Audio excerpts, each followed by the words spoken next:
para que a gente possa fazer reflexões, aprender, né? E dar uns passinhos aí na nossa escala evolutiva, tá bom? Hoje eu vou falar, tá dando para escutar, né? Hoje eu vou... Pega, se não ficar.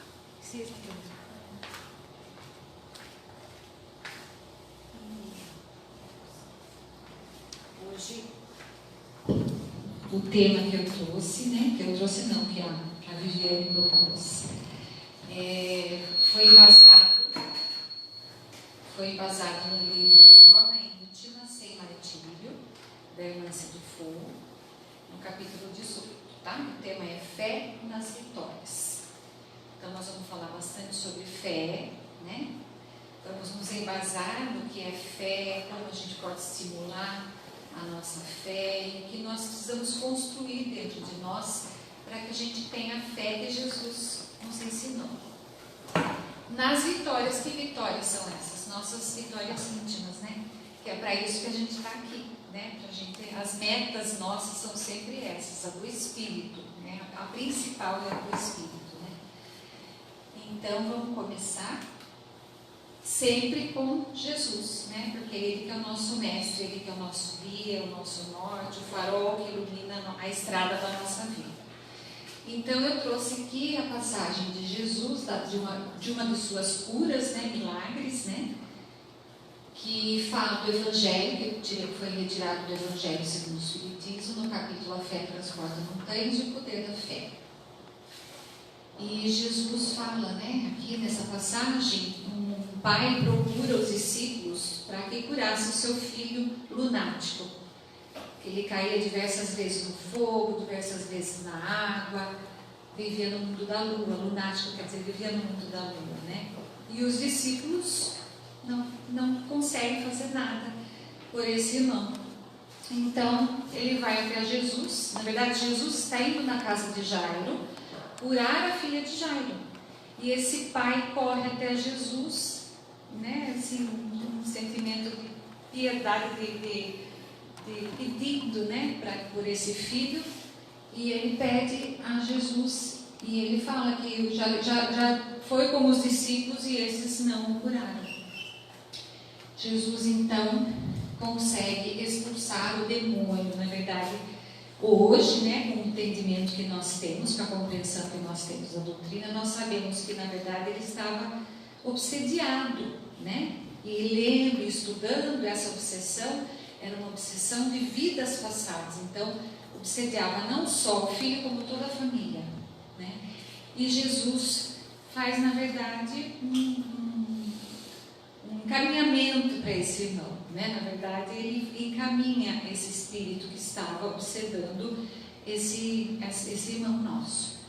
Então, os discípulos perguntam por que nós não conseguimos, né, curar esse irmão? E Jesus responde: por causa da vossa incredulidade, falta de fé, falta de crer.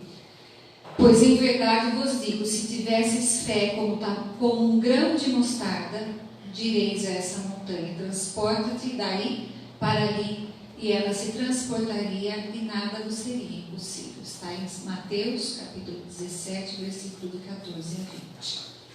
Então aí Jesus fala claramente, né, sobre a fé, que se ela for do tamanho de um grãozinho de mostarda.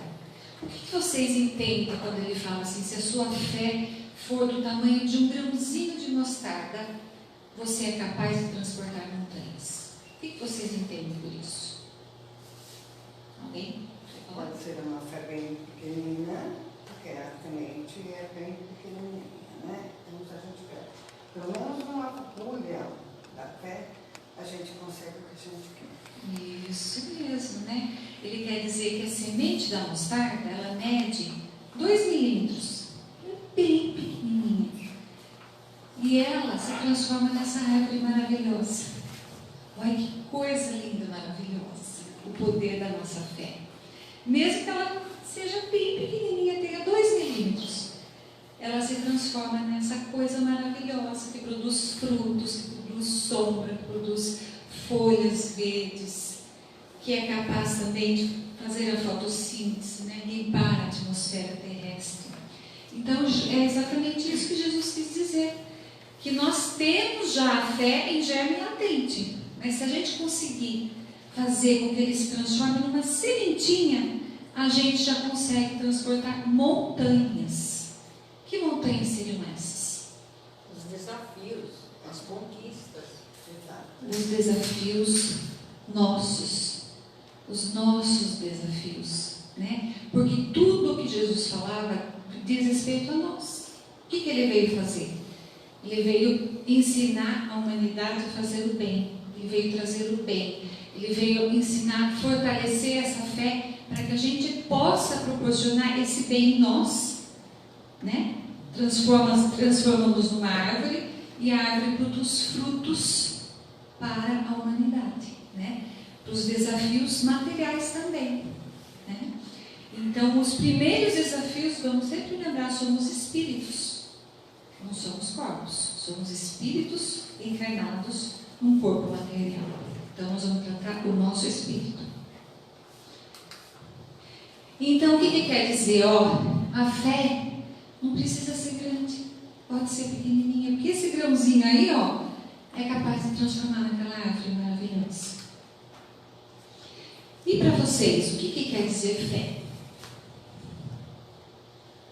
Acho que acreditar, ter convicção, saber que Deus vai nos amparar, independente do que a gente carrega conosco, das nossas culpas, dos nossos erros, a gente está sempre... Exatamente, né? Em primeiro lugar é crer. A fé, gente, ela é uma virtude. Já nascemos com um item de fábrica. Nós já temos esse germe lá dentro do nosso espírito, no nosso ser, no nosso self. E como é uma virtude, ela precisa ser estimulada, ela precisa ser desenvolvida. Que nem a criança, ela nasce falando, mas ela nasce com potencial para falar, né? E ela não precisa passar pelo resmungar, balbuciar, pronunciar letras, para depois fonetizar, né, palavras. O espírito, a fé é a mesma coisa.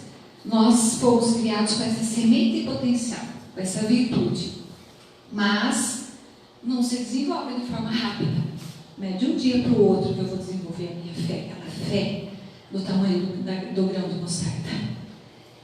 É necessário algumas coisas para estimular essa virtude. Nós vamos refletir sobre elas hoje. Uma delas é a vontade e a determinação.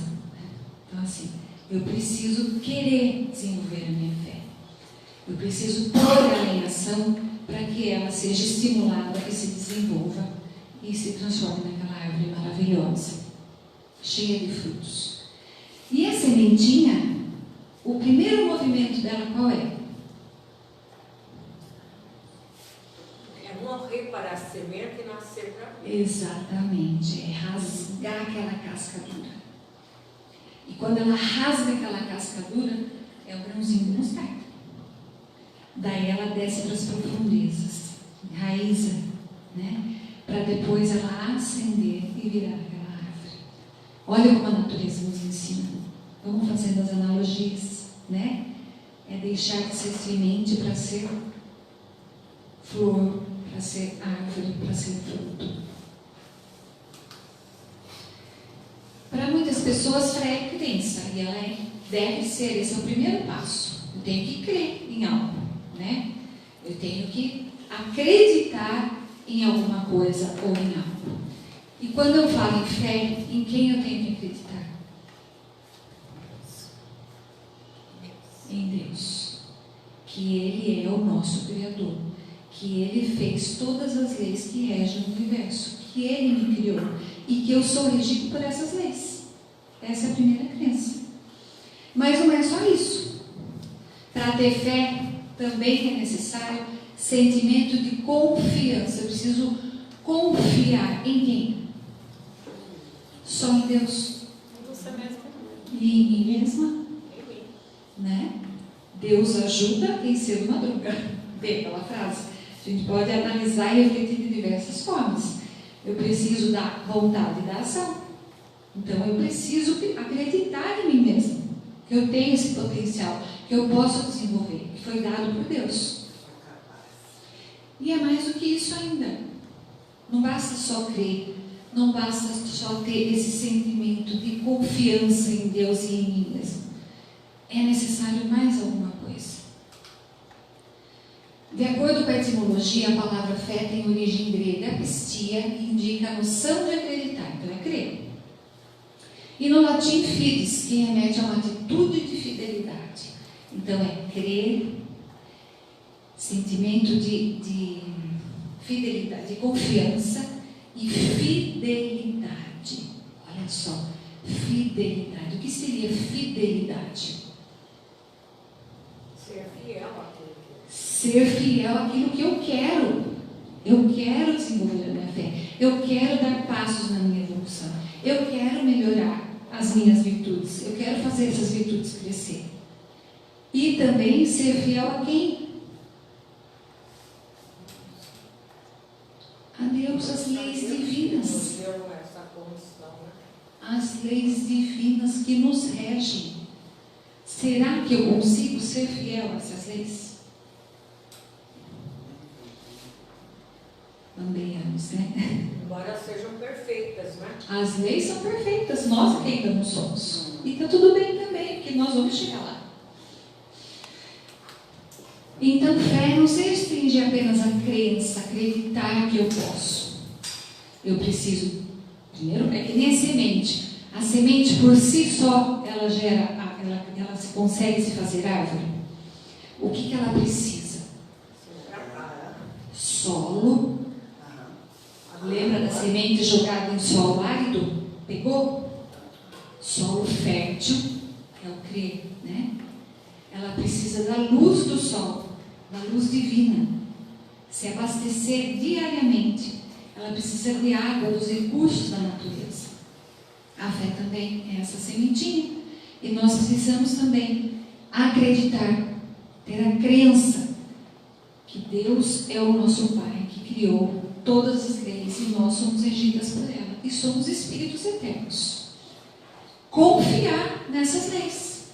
Confiar em mim, que eu tenho capacidade para me tornar um espírito puro, para vencer as minhas, para ter vitórias íntimas, para vencer as minhas montanhas e entregar-se a Jesus e a Deus. Quando nas nossas orações eu falo, seja feita a tua vontade, é isso que eu estou falando. Eu estou me entregando às leis divinas, aos braços do Pai, dizendo, eu entendo, tudo que o Senhor fizer será para o meu bem.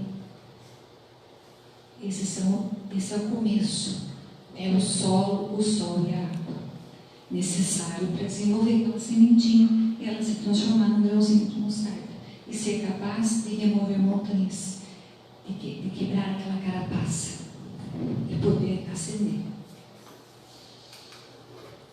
E a doutrina trouxe mais uma pecinha para esse quebra-cabeça. É a fé raciocinada. A gente sabe, né, que a gente tem que desenvolver as duas asas, a asa da moral e a asa do conhecimento. Que o conhecimento vai nos ajudar, inclusive, a desenvolver essa asa da moral. Então, nós temos que sempre lembrar que não basta só crer por crer. Aí seria um dogma, né? Eu creio nisso e pronto, é acabado. Eu não questiono, eu não contra-argumento, eu não vou estudar, eu não vou buscar, né, material para que eu embase essa fé. Então, Kardec fala da fé raciocinada. É a fé que permanece em constante contato com a razão.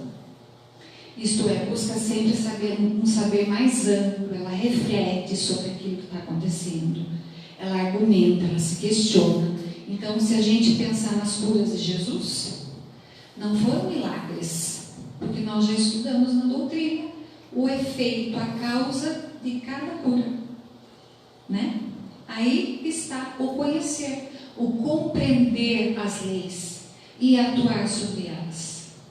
Essa é a fé raciocinada, que também é outra pecinha para se desenvolver aquela sementinha de mostarda. A fé necessita de uma base para crer. Não basta ver. é preciso, sobretudo, compreender. É preciso entender como que Jesus conseguiu aquelas curas. Apesar de ele ser um espírito crístico. Será que ele falou, você também pode? Vamos estudar, vamos analisar, vamos tentar entender.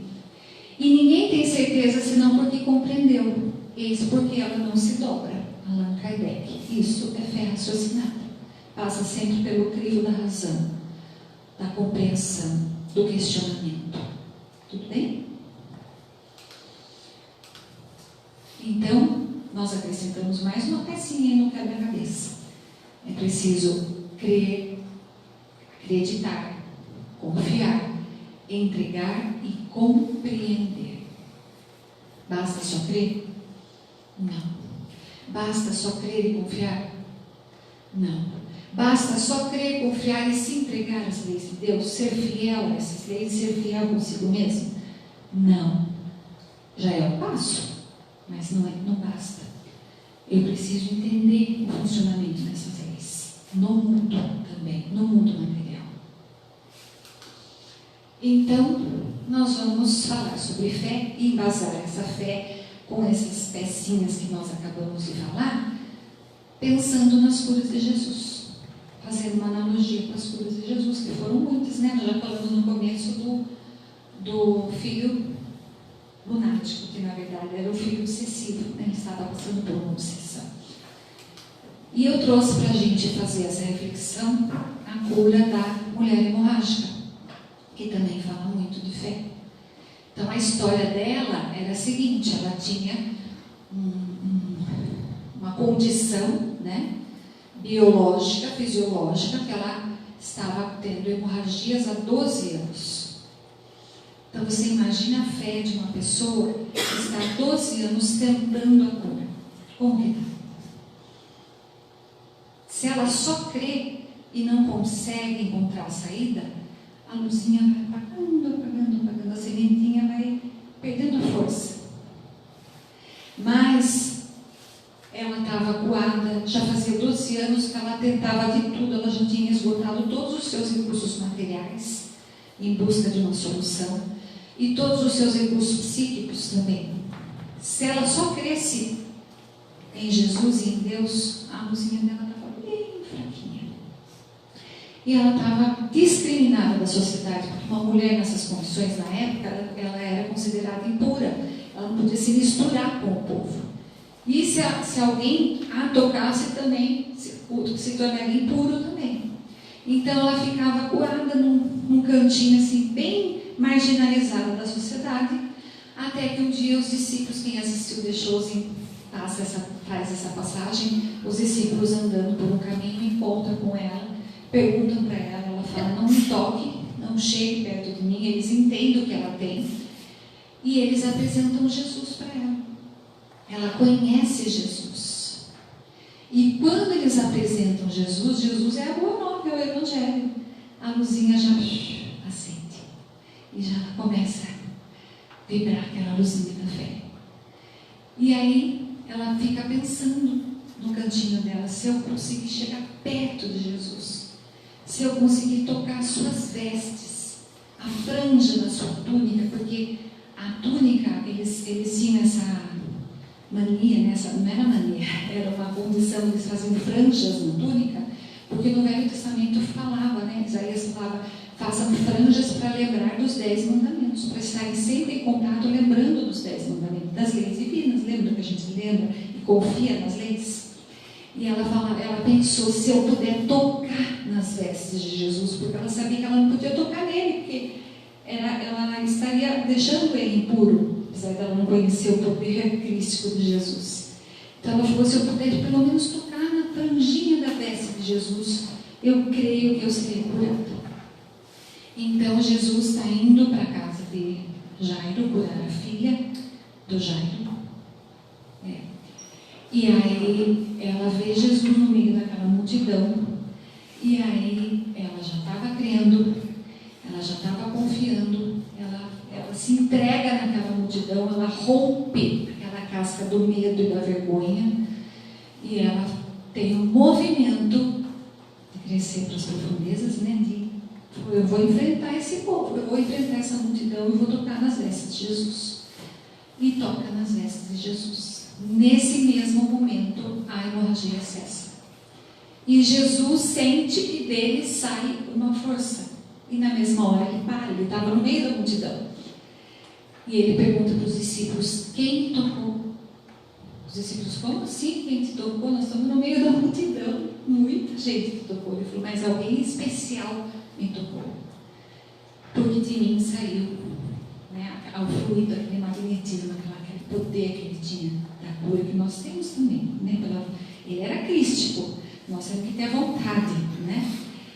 E aí ela enfrenta mais uma vez, cria coragem, porque a fé também precisa de coragem, para não negar Jesus, para não negar as leis, para não se negar.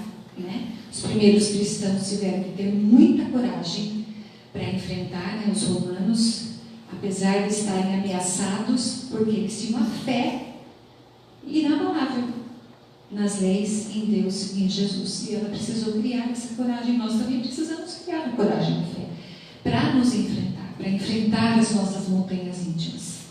E ela falou. Então aí a gente vê que a fé se completa, né? As pecinhas são todas essas: acreditar, confiar, entregar, conhecer e agir. Precisa de tudo isso para que a fé se torne o grãozinho do mostarda e que a gente possa operar maravilhas com ela. E tudo isso que aconteceu com ela, toda essa cura e todo o poder da nossa fé está explicado na nossa doutrina. Então eu trouxe alguns trechos de algumas obras para que a gente possa fazer reflexão sobre compreender, né, o que foi que aconteceu para ela ser curada. Então no livro A Gênese, que é uma obra da codificação, ela esclarece que pelo pensamento e vontade nós imprimimos fluidos em direção a algo ou alguma coisa que se aglomeram, combinam ou dispersam, organizam com eles conjuntos que podem apresentar aparência, forma, coloração, mudando a propriedade. É a grande oficina do laboratório da vida espiritual. Olha o poder que nós temos com o nosso pensamento. Mas basta eu pensar, eu quero, eu vou conseguir? Não. Essa vontade tem que estar alinhada, lembra da fidelidade? Às leis divinas. Ela tem que ser boa, justa e caridosa. Se estiver alinhada, se eu estiver sendo honesto comigo mesmo e com as leis, pode ter certeza que você vai dar esse movimento. Você vai ser o químico do laboratório material aqui na Terra, espiritual na Terra. No processo de cura, como na aplicação de passes, é a mesma coisa que se opera. É a manipulação fluídica. Então nós manipulamos os fluidos pela vontade, né? O passista está ali disposto a ajudar.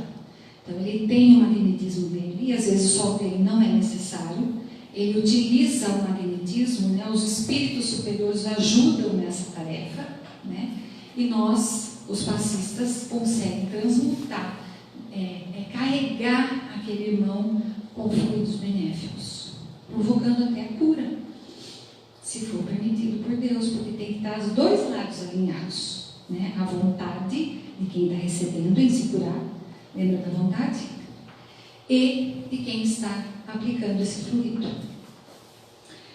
Kardec fala então que pela força do pensamento magnetizador auxiliado pelos espíritos manipula esse fluido necessário ao paciente. Identificamos a vontade e o pensamento do agente, ou seja, do passista, intervindo diretamente no processo. Entretanto, na passagem da mulher hemorrágica, não houve intervenção do mestre, ele estava de costa, mesmo que de forma inconsciente saiu dele o amor, né, que a curou. E por quê? Vamos estudar. Ainda na Gênese, nos milagres do Evangelho, Kardec questiona e esclarece o fato ocorrido. Então ele pergunta, por que essa irradiação se dirigiu para aquela mulher e não para as outras pessoas que estavam ali, já que ele estava no meio de uma multidão? E o codificador responde, Kardec. O fluido nos processos de cura pode ser dirigido sobre o mal, né, que está em mim, pela vontade do curador, ou seja, pela vontade do médium passista, ou do médico. Às vezes o médico quer tanto curar aquele paciente, né, ele investe tanto amor, tanta força, tanta dedicação, e ele tem esse poder. Ou atraído pelo desejo ardente, pela confiança numa palavra de fé do doente. Olha que coisa maravilhosa. Então eu posso ser curada pelo poder da minha fé. Eu posso atrair essa cura para mim. Porque Jesus continua aqui junto de nós, pertinho, né? Esclarece ainda o codificador que em alguns casos é necessário simultaneidade dos dois fatores. Ou seja, a vontade do curador, do passista, e a fé do paciente. Só com a vontade do curador. Se o paciente ali está descrente, será que haverá cura? Muito pouco provável. Pode ter, né? Mas é muito pouco provável. Então, em alguns casos, precisa dos dois lados agindo, né? O passista, o curador, que no caso foi Jesus, que é o nosso curador maior, né? O nosso mestre, o nosso médico, o nosso psicólogo, e a fé do paciente. E em outras, só uma basta, como foi o caso, que foi a fé dela. A fé dela fez com que o magnetismo dele, ela atraísse esse magnetismo de Jesus e fosse curada. Também, no livro Domínios da Mediunidade, explica um pouco sobre isso. Fala que nós estamos ligados por faixas de sintonia. A sincronicidade, né? Oi? A sincronicidade. E isso precisa haver encontro, né? De sintonia vibratória. Então, quando a gente vai no passe e fala assim, eleve o seu pensamento, para quem que a gente eleva? Para Jesus. Nós estamos em sintonia com Ele, ó, direto. É para Jesus. Mas se a gente está tomando passe, em vez de a gente elevar a nossa vibração para Jesus, a gente continua pensando nos problemas da casa, na briga que eu tive com meu filho, com meu marido, eu vou receber esse passe? Eu até recebo, mas do mesmo jeito que entra, sai. Né? Sai da porta ali, começa a sair. Nós estamos ligados por faixas de sintonia. E na grande romagem somos instrumentos das forças com as quais estamos em sintonia. Se o lunático estava em sintonia com quem? O obsessor. É contrato mútuo. Ele precisa entrar nessa sintonia para ele ser obsediado. E às vezes nós mesmos nos obsedamos na busca dessa virtude, neurotização, nós vamos falar sobre isso. Ou associa-se a forças, a energias edificantes. A quem a mulher hemorrágica associou-se? A Jesus, a sua força, o seu amor. E na mesma hora ela foi curada. Então o nosso pensamento ele flui na direção superior.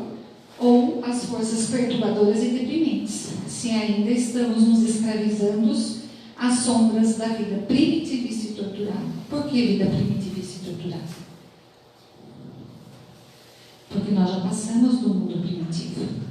E muitas vezes estamos repetindo emoções, sentimentos e ações de quando estivemos lá. Mas agora nós temos o poder da razão, de conhecer, de aprender e modificar essas emoções. Tomar o controle delas. Não precisam ser mais instintivas. Elas podem estar sob o nosso controle. Que é uma ciência, né? O conhecimento. Sim, assim, o conhecimento é tudo para nós. A fé, ela se embasa nele. Na ciência. A Gênese, gente, é pura ciência, né? Fala de física, de química, de história.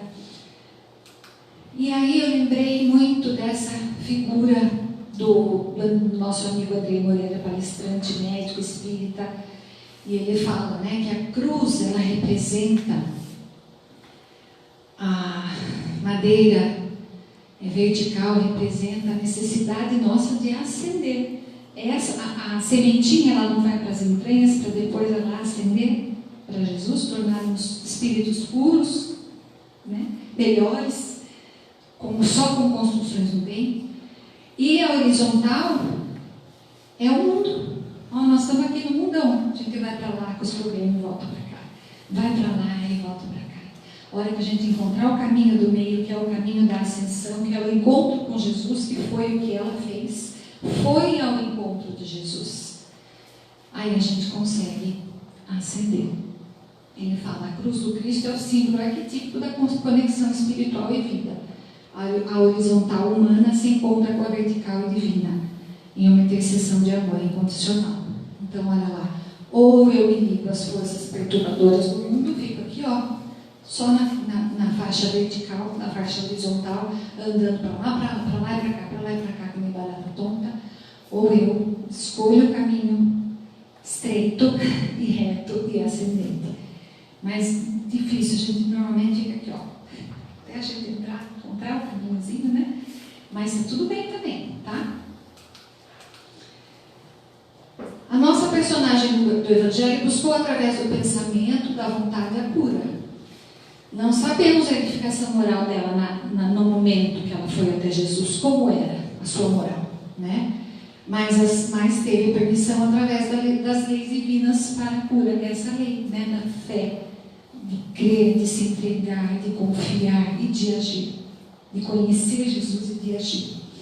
Cada criatura, com os sentimentos que lhe caracterizam a vida íntima, emite raios específicos e vive na onda espiritual com que se identifica. No caso daquela tela lá da mulher, ela entrou em sintonia com as correntes benéficas do Mestre Jesus, que era puro amor, pura luz, pura saúde. Então, para estimular aquele grãozinho de mostarda a se tornar aquela germa, a se tornar um grãozinho de mostarda, conhecer Jesus, acreditar em Deus, em Jesus, nas leis divinas, se entregar a essas leis, confiar, ser fiel a Deus, a Jesus e às leis, e consigo mesmo, e ação, determinação, vontade e ação. E quando essa luzinha entra no nosso coração, ela opera milagres, ela começa a operar milagres. Ela tira os nossos problemas? Não, mas ela nos dá força para fazer como a mulher hemorrágica fez. Trabalhar eles, né? Isso. Como eu devo enfrentar os meus medos, os meus desafios e ir em busca, ser fiel às leis e ir em busca desse caminho reto de ascensão. Não ficar perdido aqui, ó, no mundo terreno só. Jesus curava os problemas físicos. Ele curava a matéria ou ele curava o espírito? Por que ele falava, vai e não peques mais? Ele curava a parte biológica e física. Porque as nossas montanhas internas, de quem é a responsabilidade de curar? Nossa mesma.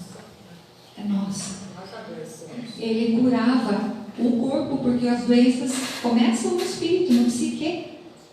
Muitas são psicossomáticas. Do psiquismo vai para o corpo, do soma. Ele curava por todos aqueles poderes lá, aqueles fluidos, aquela manipulação pela vontade, pelo pensamento, pela fé. E ele falava assim, a tua fé te curou.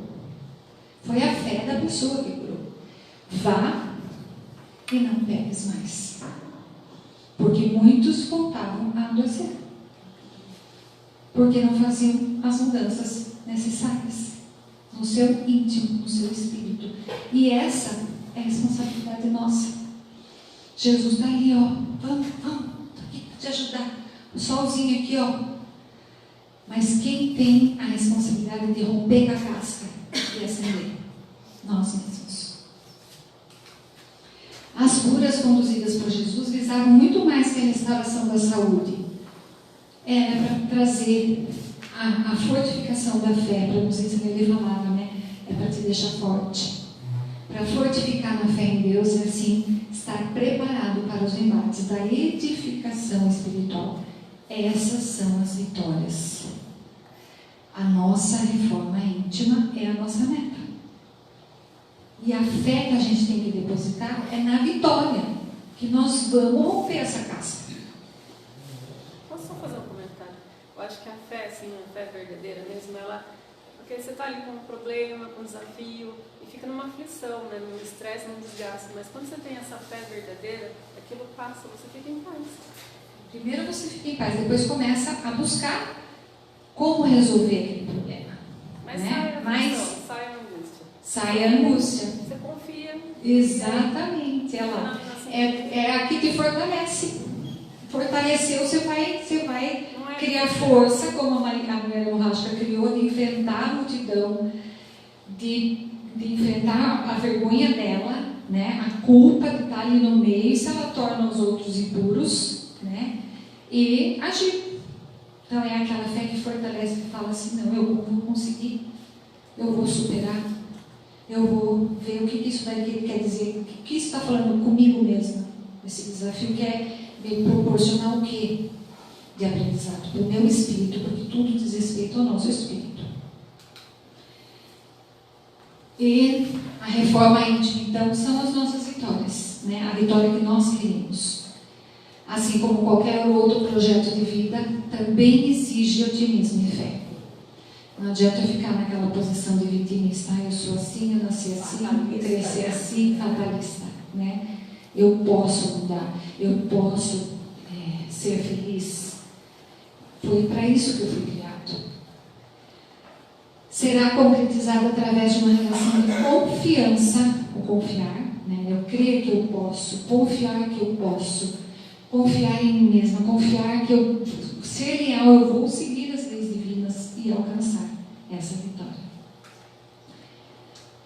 A crença que somos capazes de livrar-nos dos males que nos acompanham nas milenárias existências. Lembra do primitivismo? Né? Daquelas ações instintivas que nós temos, né? Ações e emoções e sentimentos, né? De raiva, de egoísmo, de orgulho, de inveja, de ciúme. E todas aquelas montanhas que estão dentro de nós. E às vezes eu prefiro ficar nesse estado, que é um estado que eu já estou acostumado, né? Do que provocar uma mudança. Isso, às vezes a fé ela está apagadinha como da mulher. Eu acho que ela já tinha gastado todos os recursos que ela tinha. E é um exercício, né? Exercício diário. A sementinha, mesmo depois que ela virar árvore, ela continua precisando do solo, do sol e da água. Porque se ela não tiver, ela morre. Né? É exercício diário, isso mesmo. Horário. Muitos têm essa meta, mas sucumbem com o peso da culpa, da vergonha. Ela estava sucumbida. Ela se sentia, acho que eu mereço isso mesmo. 12 anos. Que vergonha de ter que sair no meio do povo. Todo mundo sabe que eu tenho esse problema há 12 anos. E as ideias de desistência começam a chegar. Né? Porque a nossa sintonia começa a ficar na horizontal, em vez de ficar na ascendente. E os montes, as montanhas começam, em vez de remover, a gente começa a ampliar. A gente supervaloriza as imperfeições e instala um circuito mental de desgosto e desânimo, gerando clima de derrotismo e menos-valia. Ainda temos fortes condicionamentos que nos imprimem traços marcantes da nossa personalidade que contrariam as mais sinceras intenções de aperfeiçoamento. A gente é fiel, a gente quer, mas ainda tem coisas fortes, montanhas grandes que a gente precisa ir, sabe, de pouquinho em pouquinho, tentando remover. E a gente diz assim, um dia acaba, um dia acaba. Um dia acaba, mas como acaba? Acaba se você agir, né? Não, acaba, depende do estado que você está. Ou você fica naquele acaba, que é o derrotista. É que às vezes a pessoa é confortável ficar nessa posição. Fica, porque você pensa, acaba, mas a vida continua. Sim, não vai acabar nunca. Nós não morremos, né? O Espírito é eterno. Uma hora eu vou ter que enfrentar essas montanhas, né? Posso só prorrogar esse tempo, mas uma hora eu vou ter que enfrentar. Então, vamos valorizar aquilo que nós gostaríamos de ser. Lembra da palavra lá, fé e otimismo? Vamos valorizar aquilo que a gente quer ser. Já conseguimos deixar de ser aquilo que não nos convinha. Já temos construções no bem. Já estamos num planeta prestes à regeneração. Então, já temos muitas construções no bem. Valorizemos a luz que há em nós, que é com ela que nós vamos resgatar a condição de criaturas em comunhão com o Pai. Sou um ser errante ainda? Sou. Isso é importante reconhecer. Sou imperfeito? Sou imperfeito. Não sou puro. Mas eu tenho que olhar para a minha imperfeição, não para o outro. Para mim, a trajetória, a cura é minha. Eu vou ter que me curar. Olha que linda essa lição do Bezerra de Menezes, que fala sobre isso, a diferença. Então, numa reunião mediúnica, Bezerra tinha a palavra e um benfeitor. O benfeitor desencarnado, que era Bezerra, distribuía consolação quando um companheiro o alvejou com azedume. Azedume é faixa vibratória elevada ou faixa vibratória horizontal? É horizontal, né? Bezerra, não concordo com tanta máscara no ambiente espírita, eu estou cansado. Fala-se tanto, né, que tem que fazer o bem, que tem que ser bom, que tem que eliminar essas montanhas do egoísmo, da inveja, do orgulho, da vaidade. Eu falo contra mim mesma. Posso, por acaso, dizer que eu sou espírita cristão, tendo esse monte de coisa dentro de mim? Eu vejo-me maltratado por egoísmo, intolerância, avareza, ciúme, cometo desatenção, disparate, reconheço-me frequentemente cair de maledicência, como se foi falando. Posso me declarar espírita com tantos defeitos? E o venerável orientador espiritual respondeu sereno: eu também, meu amigo. Ainda estou em meio a todas essas mazelas e sou espírita cristã. Se Bezerra ainda está, né, com montanhas dentro dele, deve ser bem pequenininho. Como assim? Revidou o consulente agitado. Perfeitamente. Todas essas qualidades negativas ainda me acompanham. Só existe, porém, um ponto, meu caro, que eu não posso esquecer. É que antes de ser espírita cristão, eu fazia força para correr atrás de todas essas coisas. E agora que eu sou cristão e espírita, eu faço força para fugir delas. Então, a gente estava numa reunião do Recomeçar, quarta-feira, e uma amiga falou, né, que ela estava no trânsito e a gente estava falando das personas que a gente usa, né, para atingir a reforma íntima. E a pessoa veio, quase bateu nela, e ela foi querer, sabe, agir como ela agia antes, e ela inspirou e falou assim: calma, eu estou tentando sair daqui. E seguiu o caminho, graças a Deus não bateu o carro. E ela falou: mas será que não é uma máscara? Porque depois eu fico com dor de estômago. Eu falei: já é um passo, você já está dominando as suas emoções, né? Já está conseguindo ter o controle dela. Já é um passo.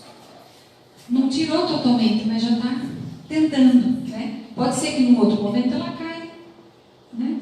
Ela perca para as próprias emoções, ela perca o controle para as suas emoções. Então ele fala como se vê há muita diferença. Então, quando a gente é cristão, a gente segue quem? Jesus, Cristo, né? E quando a gente é espírita, a gente faz força para se melhorar, esforço. E essa neurotização da virtude gera um sistema cheio de hábitos e condutas radicais e superficiais. E isso nos distancia da mudança. Faz a gente se preocupar mais com o que a gente não deve ser, esquecendo daquilo que a gente deve fazer, que a gente deve ser. Por isso, a valorização das pequenas vitórias de cada dia haverão de nos trazer incentivo na senda da perfeição, a qual todos nos destinamos. Exigirá que utilizemos ilimitadamente o auto-perdão na nossa construção mental. Recomeçar todos os dias. Todo dia é uma nova oportunidade. Todo dia eu vou tentar de novo. Fé pequenina, assegurou o sábio Nazareno, do tamanho de um grãozinho de mostarda, isso bastará para solidificar a nossa confiança no projeto de transformação, que inexoravelmente vamos conquistar, amparados nos êxitos de cada dia. Então, inexoravelmente estamos a caminho da luz. Você queira ou não queira, você vai ser feliz. O Haroldo fala: não adianta eu ir com cara feia, que vai ser feliz.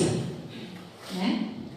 Pode demorar um pouquinho mais, pode trazer um pouquinho mais de dor, mas nós estamos a caminho da luz. E a fé e a confiança são duas virtudes que se igualam. ensina que Kardec, no Evangelho, ensina que confiança nas próprias forças torna o homem capaz de executar coisas que não consegue fazer quem duvida de si mesmo. Então, duvidou, está lá na faixa vibratória do medo, da culpa, da vergonha. Lembrei também dessa imagem, né? Que muitas vezes, por que a gente sente a dor? Né? Será que a sementinha, para ela romper aquela casca, é fácil? Não. É um parto. É um parto. Então, a dor é a nossa professora. Né? Não é necessário a dor, não é para a gente cultivar a dor. Mas, às vezes, ela é a lágrima que regou a força que brotou a semente. Andrei também fala, a dor não é propósito, mas oportunidade. E não é Deus que põe a dor, viu? Porque também a gente comentou no Recomeçar, né? Tudo tem um porquê, não cai uma folha de uma árvore sem a permissão divina. Mas não é Deus que põe a dor para nós, somos nós que procuramos. Naquela linha horizontal, para lá e para cá, para lá e para cá. É uma escolha nossa, né? Infelizmente. Não deve ser buscada, nem cultivada ou incentivada, mas também não pode ser desperdiçada. A adversidade, quando amparada e suportada pela vida, traz consigo o convite à resiliência, à adaptação, à flexibilidade, à amorosidade e à transformação. Se a dor te visita, suporte firme, busque ajuda, cuide com ternura das suas feridas, mergulha com acolhimento na sua sombra, nutra com amor as suas raízes. E das podas da vida, os brotos surgem.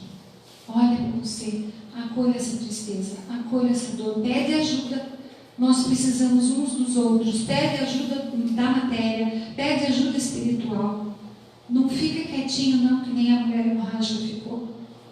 Né? A providência divina fez com que os discípulos fossem a encontrassem e apresentassem Jesus. A providência divina está a todo momento nos oportunizando essa oportunidade de encontrar com Jesus, todos os dias. Mais importante que a severidade da disciplina com as nossas imperfeições é a alegria que devemos cultivar nos pequenos trunfos. Olha, ela começa a romper a casquinha, estou conseguindo. A alegria é a fonte de motivação e bem-estar para todos os dias. Busque o trabalho, nós viemos aqui para trabalhar, não é coluna de férias. Trabalho aqui e trabalho aqui no mundo. A oração é muito poderosa. É o melhor presente que nós podemos dar para alguém e para nós mesmos. E receber também. E prossiga confiante na tua luta pessoal, acreditando nas tuas pequenas vitórias. Eu lembro sempre de uma frase do meu marido, que ele fala assim: vamos gastar energia com coisa ruim? Não, vamos gastar energia com coisa boa, que é isso que vai trazer felicidade. Então as coisas ruins vêm. Se a gente ficar focando só nelas, a gente entra naquela faixa vibratória. Se a gente focar, não, eu vou resolver, cria mais força, né? Para que as coisas aconteçam, para que a gente possa resolver por nós mesmos, por nossa ação e vontade. Muito obrigada pela atenção de todos, gratidão pela oportunidade de estudar também, ser aluno de Jesus e estar aqui compartilhando e refletindo com vocês. E gratidão sempre ao nosso amigo e querido Jesus. Obrigada.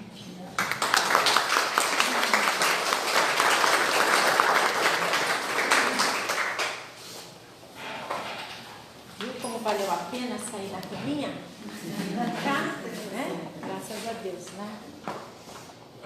Nós temos uma trajetória em busca de uma coisa que é o que realmente o Espírito precisa, de liberdade. Então, tudo que a Neiva trouxe, né? Enfatizava o quê? Que nós precisamos conhecer a verdade para sermos livres. Livres de todas essas questões que estão dentro de nós. Então, hoje nós dizemos assim, basta ter a fé, como a Neiva falou, né? Não basta ter a fé, simplesmente. Né?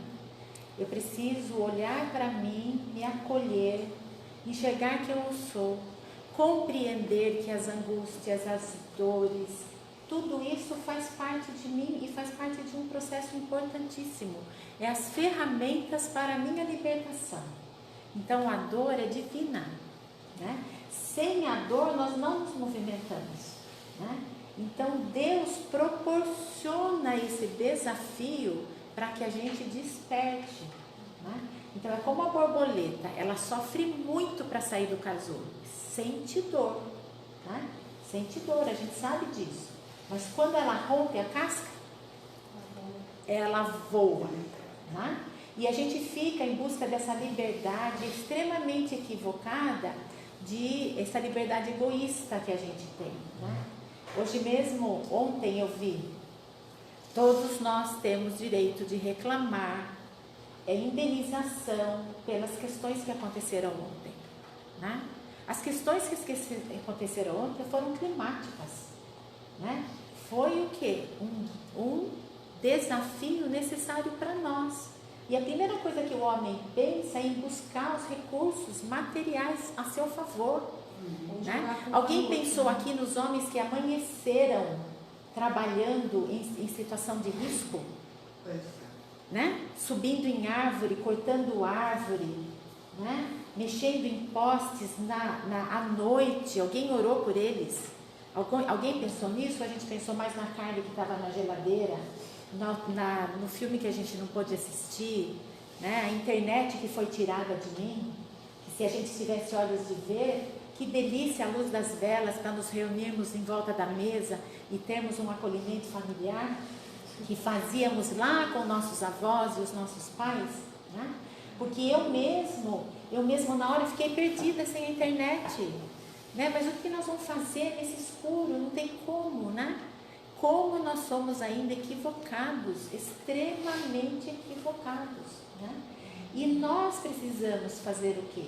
Através do conhecimento, compreender, né, que todos os desafios vêm para nosso bem espírito. Nós não somos corpos, como a Neiva falou, né? Nós somos espíritos, né?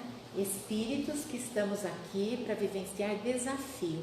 Ninguém consegue ser bom se não atravessar problemas e erros. Eu ouvi um filme esses dias e a moça pergunta assim para o seu superior: como é que você é a pessoa que mais acertou? Porque na estatística da empresa, ele é o que mais acertou.